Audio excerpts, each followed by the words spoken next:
là gì thật chẳng khó đâu, là phép tính công trừ nhân và chia, sắp xếp với nhau từng bước thật vui. Yêu thức là gì?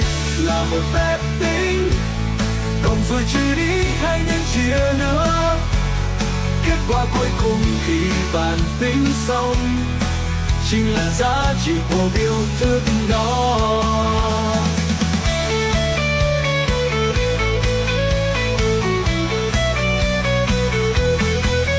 Cộng 8 rồi trừ đi 10, đó là biểu thức tính toán ra ngay. Giá trị biểu thức thật đơn giản thôi, học cùng bạn bè thêm niềm vui mới. Biểu thức thật hay, cùng học mỗi ngày, hành trang kiến thức ta vững tương lai.